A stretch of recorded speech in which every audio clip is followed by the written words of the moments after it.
very much, and thank you to everybody who's joining. I'm confident that no matter who we are, we can all get something out of the session today. And Hannah, I think you're going to give us a little bit of an overview first of your own experiences of networking and LinkedIn, and leave over to you for a little bit.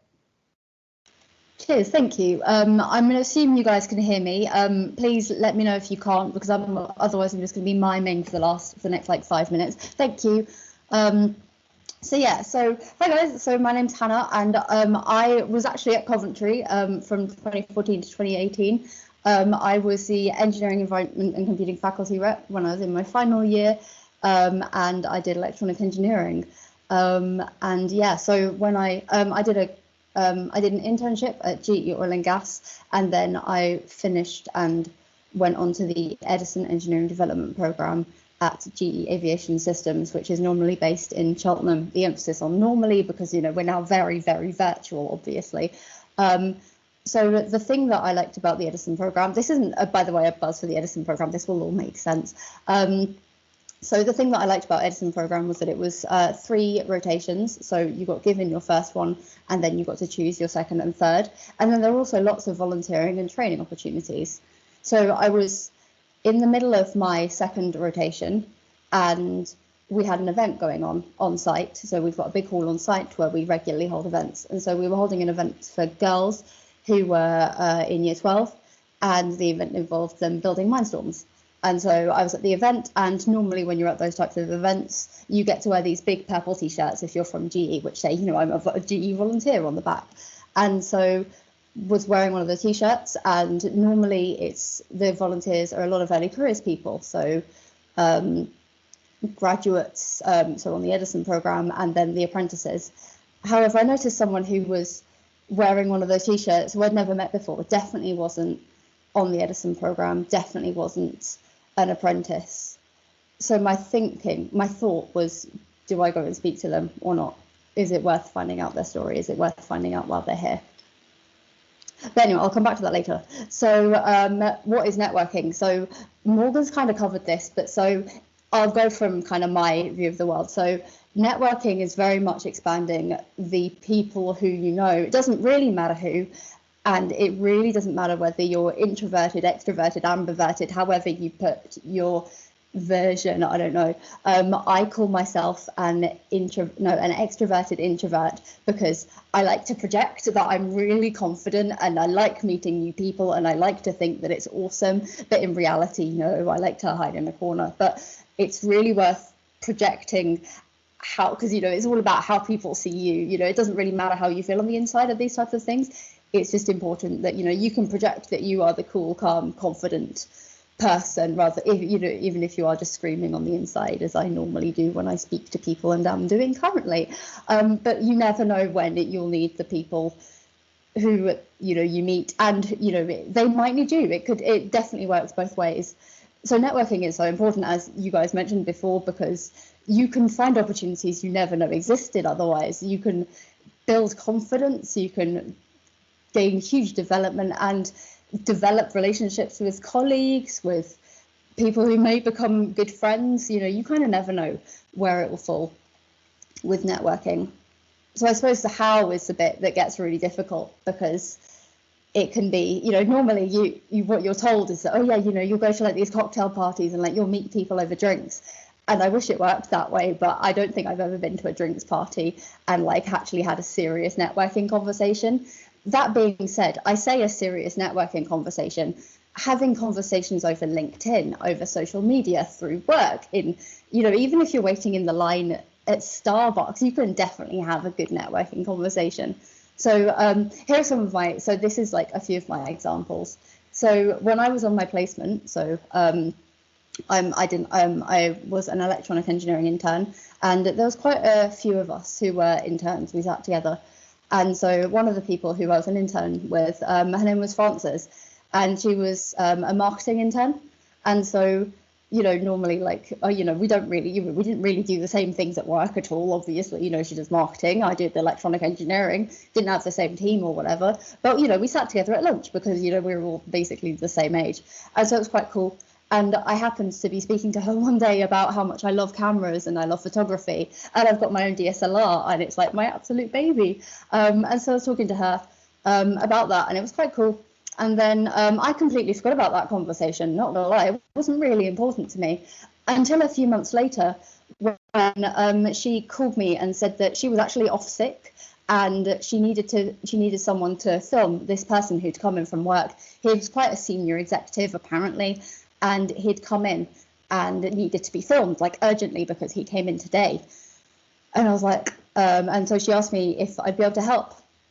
And, it wouldn't take long, it'd take like an hour. And so I said, yeah, that's no problem at all. And so as it turns out, the person who I was filming was one of the huge executives from the company who happens to be in the UK, happened to be visiting the site and wanted a European video made. So I was like, yeah, that's cool. So met him, had quite a nice conversation, filmed it. He swore on camera and then got me to delete the video of him swearing, which was really funny. And so that was kind of it. And I didn't really think much of it. It was cool, oh my gosh, I met quite a senior guy. But, that was kind of it. And then a week or so later, I was with my team and we were doing a presentation. And the guy walked in, Dermot walked in again. He remembered me, which was amazing. And he saw that we were doing a presentation and decided to come in and see it. And it was awesome because I had the connection. I knew him, we had a great, we had another conversation. And, everyone else in my team, all of the people who'd been there for years, rather than me who'd been there for literally 6 months, were like, whoa, how did you know this guy? I was like, well, I filmed him like 2 weeks ago. And so, that's one of my pretty cool examples.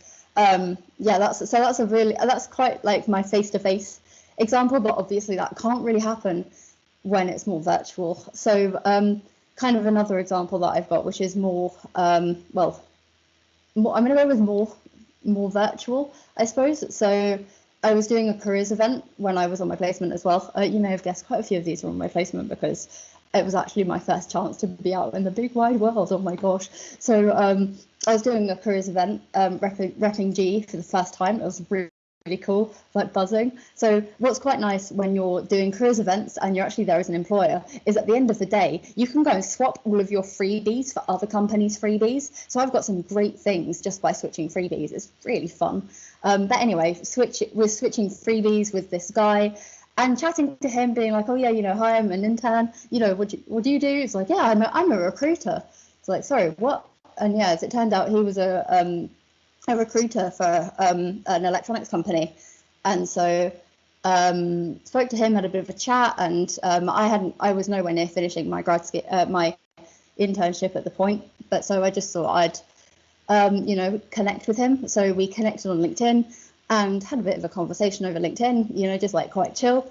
And the grad scheme sounded pretty interesting. It would have involved being in Dublin for a few weeks and then transferring and being near the kind of Thorpe Park area. And I live like the other side of London to that. So it was quite, sounded quite interesting.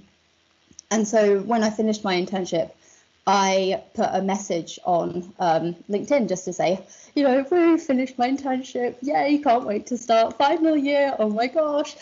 And I got a message from the guy actually saying, just wondering, do you fancy applying for our graduate scheme now that you finished your internship? And I applied, which was great. The only problem was that he replied to me like after I'd applied, done the assessment centre, done the interview, and then got the Edison programme. And I just kind of assumed it was a lost cause. And it was great that he invited me for an interview and stuff, except that it was way too late. So that was my problem. It would have been cool, but didn't happen. My kind of final example of networking, which is very different. So very recently, quite a lot of my LinkedIn connections are like previous Young Women Engineers of the Year. So, they're quite like cool. I think they're quite cool people, but I'm kind of biased. And so quite a few of them had posted that they'd done this thing called the Engineering Success Podcast. And, I'd watched it and I thought it was quite an interesting podcast. And so I didn't kind of think much of it. And then I was scrolling through Twitter, as you do, when you're kind of bored in bed and stuff. And so I was scrolling through Twitter, and the guy who runs the podcast came up as one of my recommended followers. So I thought, I didn't think much of it, so I just followed him. And then he followed me back. And so I thought, yeah, I might as well just message him and say that I thought the podcast was cool. So I did that. And then got a reply from him saying, "Hi, it's always great to hear people like my podcast. I saw that you work in STEM, because I've got that on my Twitter profile. And so he asked me if I fancied doing the podcast. And so my podcast interview is actually on Thursday, and I'm really looking forward to it.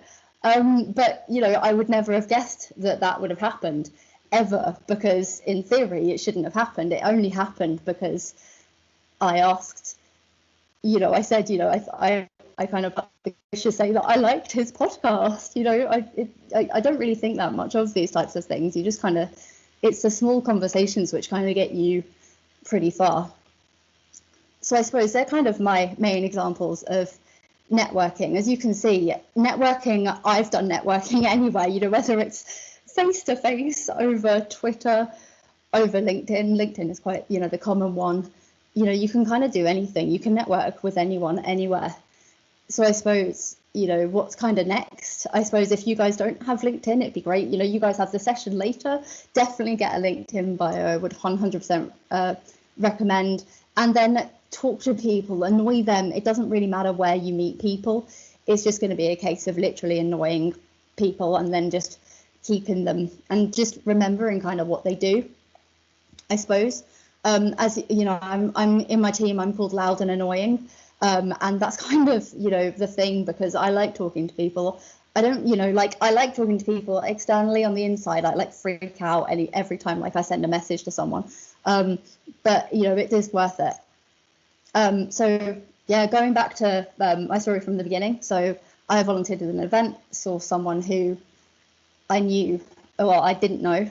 They were wearing a purple t-shirt, so reverently from GE, but they weren't an early careers person. So I spoke to the person, plucked up the courage, spoke to the person. He worked in cybersecurity software development, which sounded amazing, sounded like something I really wanted to do.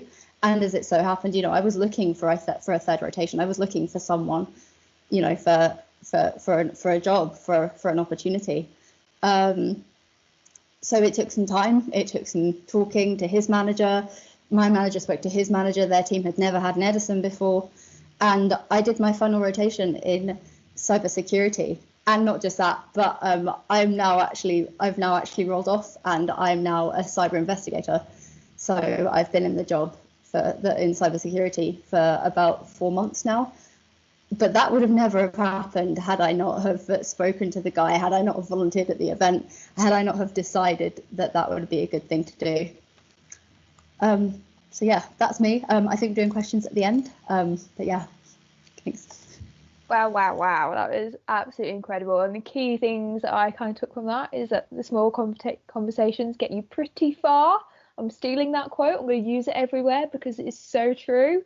And you can network with anyone, anywhere. And your last example there is completely has that written all over it. So thank you so much, Hannah. Yes, we'll do questions in a little while. Maria, would you like to share your examples or your experience? Sure. So, everyone, I'm Maria Mena-Vigoris. I'm a research engineer for the Manufacturing Technology Centre, which, for those of you that might not be aware, is part of the high-value manufacturing catapults within the UK. So they're basically like a R&D research type setup. So there's CPI up in Darlington, the North East. You've got AFRC in Glasgow, if I remember correctly, and NCC in Bristol. I'm forgetting loads of them, but that's just a few of the examples. NCC themselves, we've got about 3 or 4 different sites: London, Oxford, Coventry being the home ground where I'm based. I say based, partly because I'm working on a project that's based at the Liverpool site at the moment. So I'm actually yet to go to the Liverpool site. I started work on this programme just after we went into lockdown. So I've been working on the programme for nearly a year, and I've yet to be actually gone to the building yet to see it, but there we go.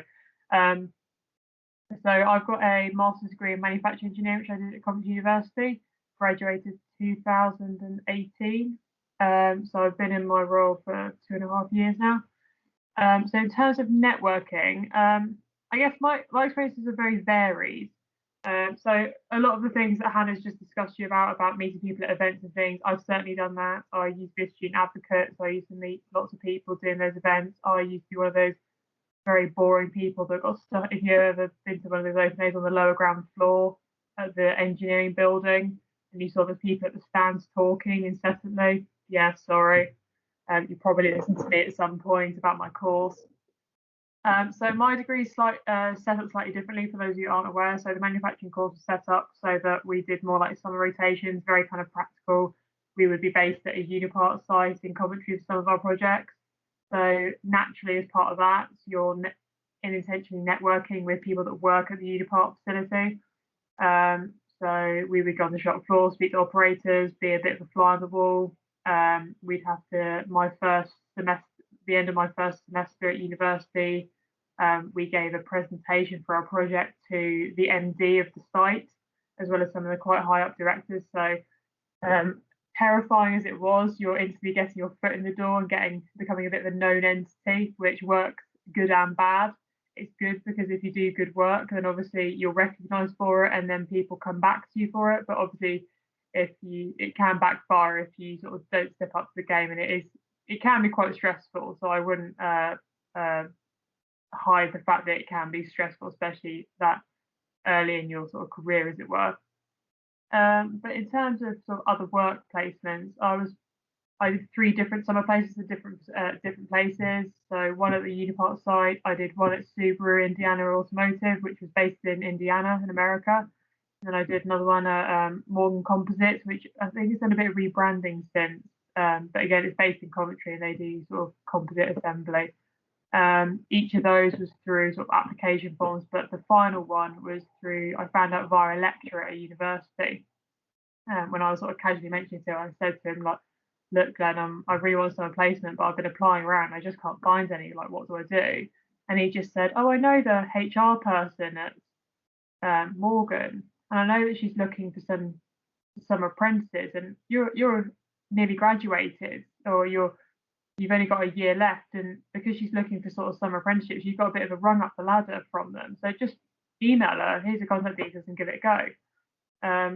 Fortunately, I sort of went in, had a talk with the head of manufacturing engineering, and fortunately was able to get that placement from that. So sometimes it's just a matter of asking, I'd say.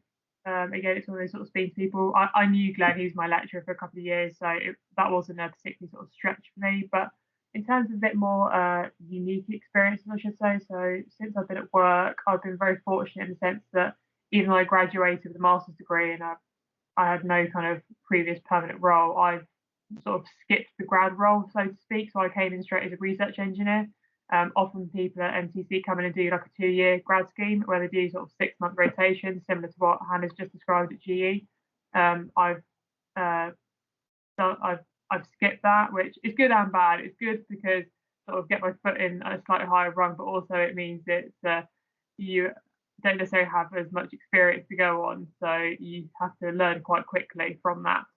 Which I guess forces you to inadvertently network on top of that, because you're asking people a lot of the time, or if you don't understand things and you go, okay, I'm on this project, what do I do about program management? Okay, well, you're on this project with so-and-so, so you need to go and speak to so-and-so and they'll help you with that. So you are sort of indirectly forced almost to kind of do the networking, because if you're on a project and you need that program management to be sorted, and Susan is the program manager, then you will need to go and speak to Susan. The first big project I was part of, I was put down as technical lead for it, which was a sort of, it had been going on about 1.5 years. It was an Innovate UK programme. Quite daunting coming in as a sort of fresh meat, so to speak, and you're suddenly leading this programme of work where you've got sort of more senior engineers doing the work for you, and you're sort of directing them, saying, right, to meet these deadlines, we need to be doing X, Y, Z, and that sort of thing. So you certainly have to rely on your peers and your line manager and say, right, okay, I need this steer or I need this help. what do I do? And that can come from people you know in your team, who you may know very well or not know at all. Fortunately, a fellow student of mine was part of the team, so I knew him reasonably well, but the rest of my team I was still very new to. But as time goes on and the sort of work we do is we're effectively like a big consultancy. So we get lots of projects coming in. We've got fairly regular companies that come to us, but we also have sort of smaller companies as well. But also we have quite an enormous range of departments. So I work in advanced production systems. We've got design and build teams. I work in systems engineering. Got mechatronics, electronics. Sometimes even just sitting next to people in an office, which I know unfortunately can't do at the moment. But I'm not an electronics or mechatronics person at all, but we used to sit in the same office as those guys. So I would chat to them in the office. And so it's just by proxy and proximity, you're naturally networking. So I guess for you guys it's a bit harder to, but maybe in your sort of virtual lectures you see people that you don't know. But also sometimes your reputation can help you with the networking inadvertently. So I mentioned earlier about the fact that I'm working on a program of work that's based on the Liverpool site. And the reason I sort of got involved in that project was because apparently someone requested me on that project. Typically what happens at our work is the fact that our line managers deal with resourcing. So they know that a project needs a person 50% of their time of a week for 6 months. And they'll look at the people they have in their team and go, right, Josie over here has got that availability. She's got another 2 projects to fill out the rest of her weeks. She's the perfect candidate. They do account for things like skill sets as well, and also if you enjoy that sort of line of work. But it does sometimes come down to just you are available at the time. And my line manager basically came to me and said, "Look, I've been asked if you're happy to work on this project, we'd like you to work on it." And he explained to me, I went, "Yeah, okay, let's do it." Challenging project as it is, it's a lot of hard work, and I've still got another year and a half to go. So hopefully by then, I will have a demonstrator in a facility. But only time will tell. But sometimes I would say is it doesn't. Your direct actors don't necessarily do the networking. Everything sometimes it's just word of mouth that you don't necessarily start.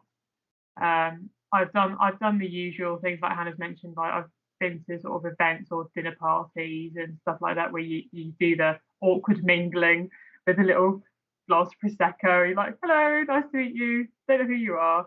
At one of those events, and it's quite entertaining when you've got quite a senior business director who lovely chap, and he's telling you, "Go on, go to the bar and have another gin and tonic.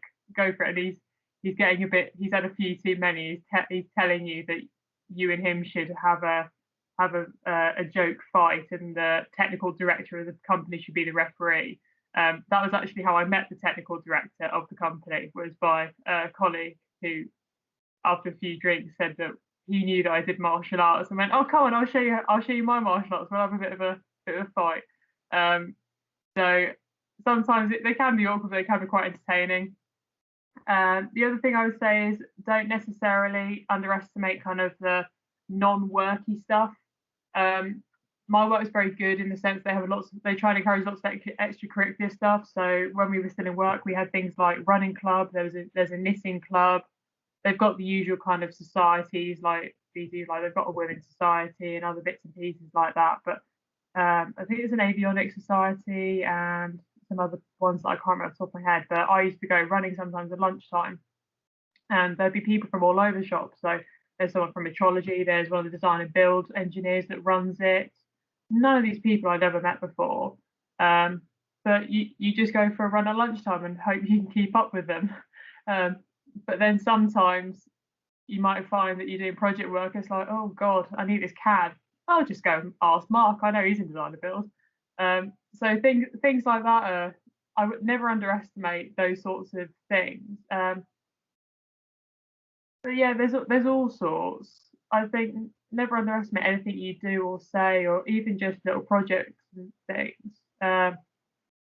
One of the sort of things I'll sort of end on really is the fact that, I mean, MTC, we do a lot of projects. So any one time you might be doing one project if you're fully utilised on it.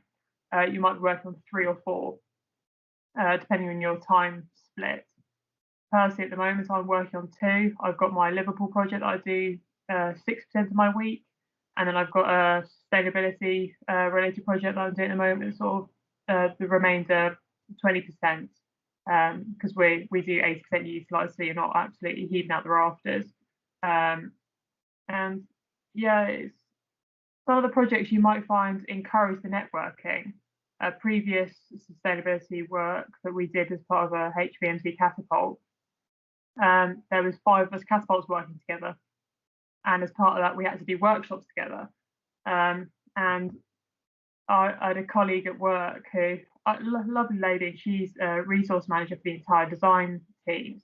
So she's a lovely lady, very supportive of her, but she is also incredibly busy. So sometimes it's a matter of, she'll go, right, I need you to do this, can I leave you to it? And she'll do her bit, and I'm like, right, yep, fine, crack on. As part of the workshops, we had to take turns going to different sites, because we've got AFRC up in Glasgow and NCC's down in Bristol, so it'd be a bit unfair if you constantly sending the guys from Scotland all the way down to Bristol every other week. And one of the turns was up in Glasgow, and Marie couldn't make it, so I had to go to Glasgow on my own to meet these people that I'd never met before. So I'm not going to sugarcoat it and say it's always fun, it's always entertaining, it's always enjoyable. If you like that sort of thing, then obviously you will absolutely thrive on it. If you don't like that sort of thing, like me personally, I can't bear it. I'm very antisocial. People at work know me that if I need to do report writing stuff, I literally go and hide. And that's not an exaggeration. I literally like take my laptop and just go find a quiet corner and sort of run away from everybody and just say to people, if you desperately need me, give me a call. If not, leave me be. But yeah, sometimes it is just a matter of you have no choice. When you get stuck, you do genuinely have to go up to people and speak to people, because you physically have no choice. You need a problem solved, and they're the person to speak to. Sometimes it's more entertaining, like the guy that had a few too many drinks. But no, I'd say there's always a way around it, and there's always different ways to go about it. I wouldn't necessarily say enjoy it, because I certainly did enjoy having my interviews. I certainly did enjoy being at the awkward dinner parties, meeting people. But I've done it, and no doubt there'll be plenty more of those opportunities to carry on. But yeah, that's kind of about it, really. Perfect, thank you so much. And what you say now about becoming a known entity, that's kind of the thing that carries you through. Whilst you were both talking, I was noting down the kind of places that networking has taken place for you both. So we've got lecturers, we've got student advocates, Twitter, LinkedIn, networking events themselves, society, sitting at lunch, work projects, client interactions, just within your departments, office environments. I always call that office osmosis. That's like my thing. When you stand by the kettle, do you remember those days? And kind of like went to Starbucks, that kind of thing. Running and knitting clubs, and don't forget the dinner parties and the cocktails, which we must set up at some point. So that just summarises some of the opportunities that are available with networking, and when it arrives, the chance opportunity arises, then you take the opportunity. Rules of networking, really. Firstly, if you are going to be involved in a networking event, it's always good to use open-ended questions. And that's typical of any conversation, because it really gets the conversation flowing. So perhaps you might consider the types of questions that you might want to ask, and make sure that they are open-minded, so you can really delve deep into their opinions. What's a good place to start when it comes to those networking opportunities is to seek out those mutually beneficial connections. So have a look at people who you might have in common that you could maybe break their ice with first, or potentially alumni of the university like Hannah, like Mantha, and like Maria, who joined us today, who you could maybe approach for some more advice. Do reach outside of your industry area. Now, this is absolutely crucial. Lots of people think, right, I know that I want to work in engineering, so therefore I can only look for somebody to network with in engineering. Actually, Hannah's point really beautifully illustrated that. She was at an event and looking across the room and noticed somebody who she hadn't met. And look where that led her, to a full-time role in cybersecurity, which I'm sure she would never ever have dreamt of if she joined the programme. And when you do make those networking requests, whether it be on the phone, email, LinkedIn, make sure that you follow them up. So if you are going to factor in the time to be doing these networking emails or reaching out to people. Don't just not do anything with that. If you don't hear anything back, that's fine. I mean, particularly times like now, they're kind of challenging. Children have gone back to school, so that eases things up a little bit easier, but it's always good to follow up if you haven't heard anything through. Obviously, there are rules to etiquette, but online, these things are now netiquette. So the obvious here, make sure that you consider the messages that you put out there and what you send. Make sure that if you are sharing any news or you're posting any industry insights, that you're actually using reliable sources to do that. So maybe looking at the IMechE, for example, really good opportunities and advice here. Think of other people's feelings before you post anything on there. It can get a little bit too much, particularly on the likes of LinkedIn, when you can see loads and loads of articles out there. If you need to take some time out, take some time out. Log out of a LinkedIn account, step away, do it another day, do it another week. You do what's right for you. And remember that humour is not always fantastic online, so just make sure that you're aware of that balance. When you are putting things out there, make sure that you're always demonstrating that you're curious, that you've done the research about the industry, that you're professional, and that the comments that you're making online are suitable. So those are just some of the things that you consider before we start networking. Now, there's also things around how to make a good first impression. So, which it takes 6 seconds to make that first impression. So you have to make sure that the first conversation that you have or the first message that you send in an online format is going to create that first impression that you want. And the UCLA conducted a research study not so long ago about how we express our feelings and attitudes. So how much, you might make a little note on a pen and paper or whatever you've got next to you, how much out of percentage do you think is body language, how much is based on the tone of voice that you use, and how much is based on the actual words? If you're feeling brave, by all means, unmute yourself and shout out at me. I'll give you a moment. Have a little guesstimate. Okay, and the results are in. So this research study actually found that 55% of what you say is through your body language. Okay, 38% is through your tone of voice, and 7% is actually the words that you use. Okay, now this is obviously looking at face-to-face interactions, which we will be going back to at some point. So you must refresh your memory, because when we go back to face-to-face interactions, we are going to have to reboot ourselves a little bit. But remember, 55% of what you say is through how you display your body language. Okay, this is really important, because not only is that in your networking, it's the same when it comes to interviews, your assessment centres, anything where it's a professional environment. Actually, only 7% of what we say is the actual words that we use.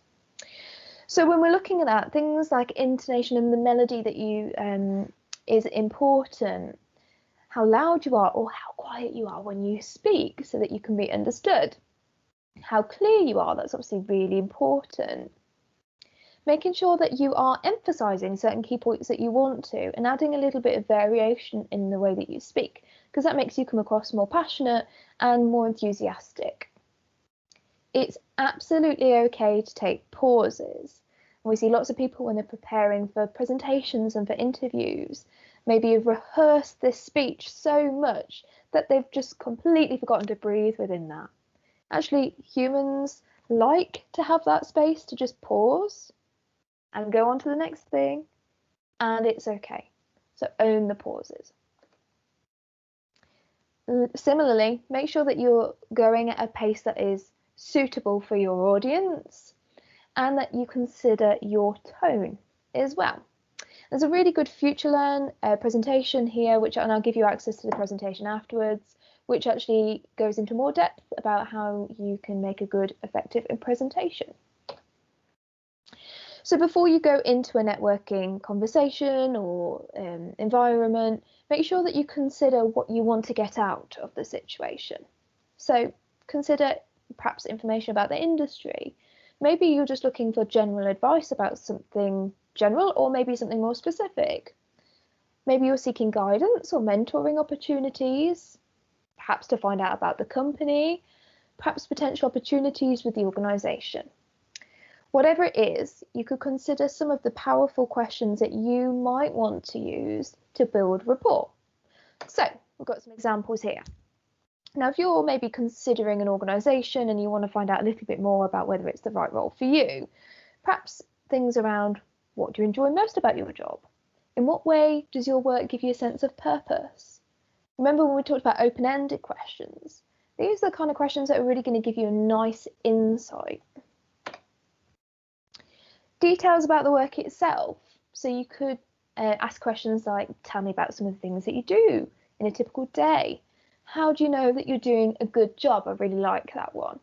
And what makes someone successful at this job? Do you want to find out more about career progression or development opportunities within a certain company or sector? What's the typical progression in this field? And what sort of jobs do people move on to? You've got things around maybe colleagues, the culture, the working environment. So how would you describe the working culture in this job? What about the sector? So what are the most important current issues in the sector at the moment?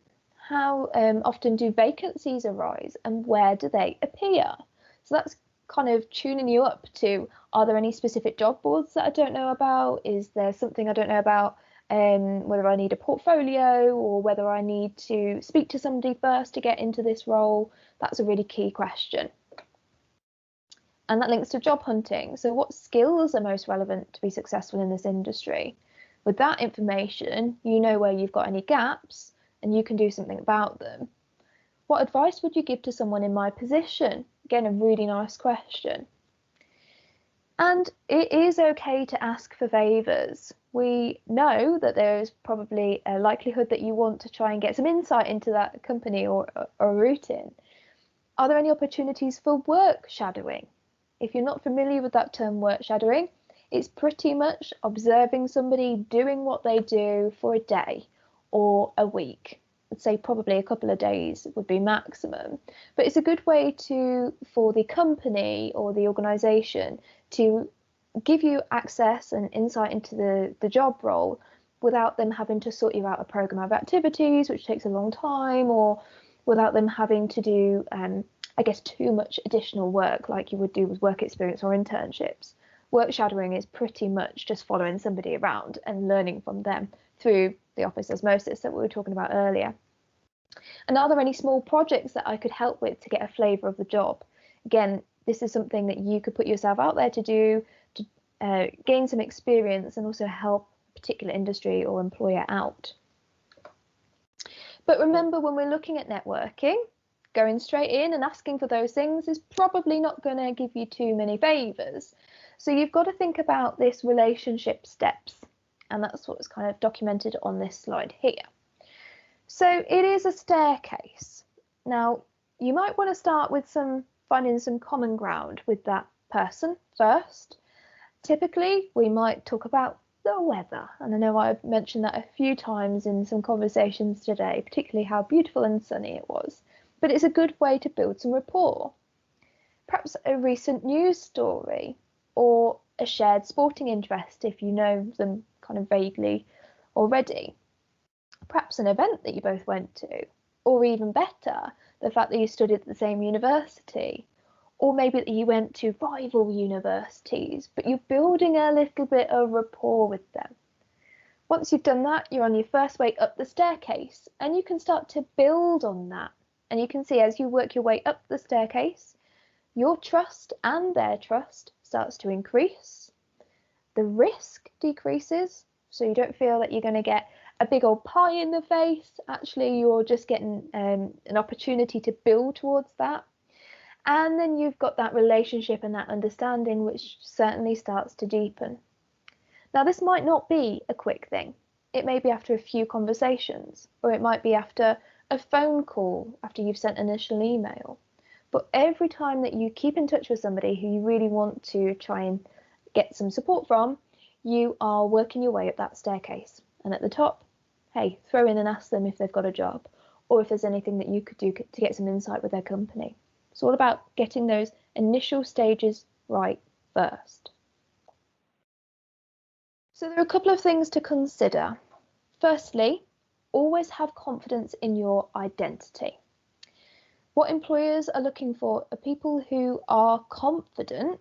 And yes, we all feel at times that I don't know if I am confident, but what this really means is confidence in knowing who you want to be and where you want to go, because that makes you an authentic employee and an authentic person. And the more that you start to enthuse and use your confidence to explain your story, then the more that you're grabbing their attention, and that's going to put you in a good light. Know what you stand for. So really understanding that personal voice gives a huge insight into your self-confidence, and most importantly, those core values. And we know that values are essential when it comes to particularly graduate employment. You will look at the company's values page, you'll see how they align with yours, and you'll use that in your applications. So make sure that you're also using it in your networking. Understand where you can add value. If you could research the sector, if you become commercially aware, if you have all the skills that you need, and then you approach an employer, then you've made that opportunity or that offer to them so much easier. It's very challenging for employers to sometimes understand what happens at university. Perhaps they've been out of university for a long time, or they don't quite understand the degree that you're on. Make it easy for them and really do all of that pre-work beforehand.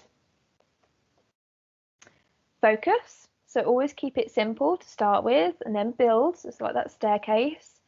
And remember that humans connect with stories. And it says here, the most compelling leaders are an expert at telling them their personal story. So build that into your networking. What is your passion? Where did it come from? Perhaps you went to school in a different country and it led you to being here. Tell us about that because it's interesting. Perhaps you had a real reason why you started to do your degree. I had a student I was working with the other day who told me a story about the fact that they're doing an electrical engineering course, and they were really, they first got involved in the course because they had broke their dad's drill. And the dad wasn't best pleased because it was his favourite drill, cost him a lot of money. And from that age, he started to get interested because he had to fix the drill.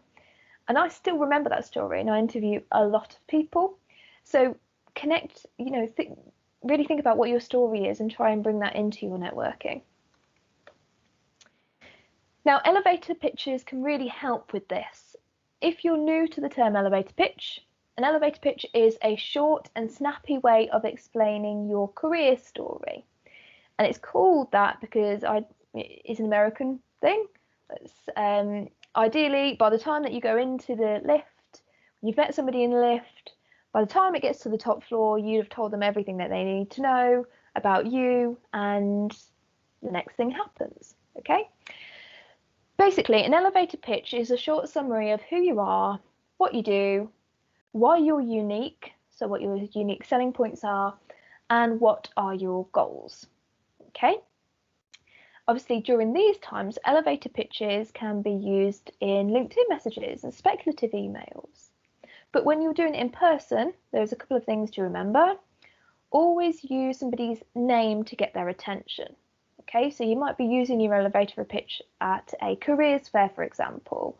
Go and introduce yourself, ask for their name, they'll ask for yours, and then mention their name when you explain your story. That's a good way for them to really tell that you're in tune with it. Do not assume that the person knows how they can support you, so make sure that you outline that within your elevator pitch.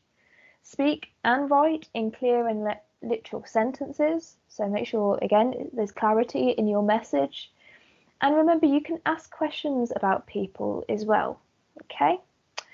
So, what do I mean? Well, here's an example. We're creating a 30-second pitch which can be used to hook somebody. So, I'm Brinton. I just graduated from CU London with a degree in oil and gas. I've worked as a freelance consultant for large-scale organisations overseas for the 2 years prior to me enrolling on my degree, and I'm now looking to grow as a full-time consultant in the oil and gas market in the UK. I'm proficient in key skills, including data processing and using project management tools, and I'm keen to develop and learn more about my future prospects in the field. So what do we think about that compared to... Oh, my animations are in the wrong bit, wrong order. What do we think about that compared to this? I've graduated from a degree in oil and gas. Do you have any jobs? Now I can tell you, obviously, the left-hand side is what we're looking to get from an elevator pitch, but actually it's the right-hand side that we know most of the messages look like on LinkedIn. And if we know that that's not really going to warrant very much response. So that's not the style that we want to be going for. Okay. You could adapt that. So here's an example of a speculative email. I'll give you just a moment to read this.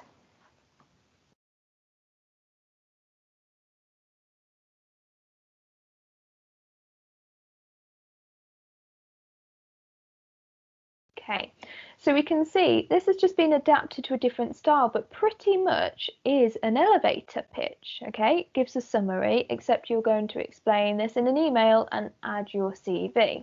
Okay, so elevator pitches are really useful for you to draft, to have on hand, ready to adapt for LinkedIn messages, for face-to-face interactions when they happen, and really just so that you are aware of what you can offer and how you can start to build that into your conversations with employers.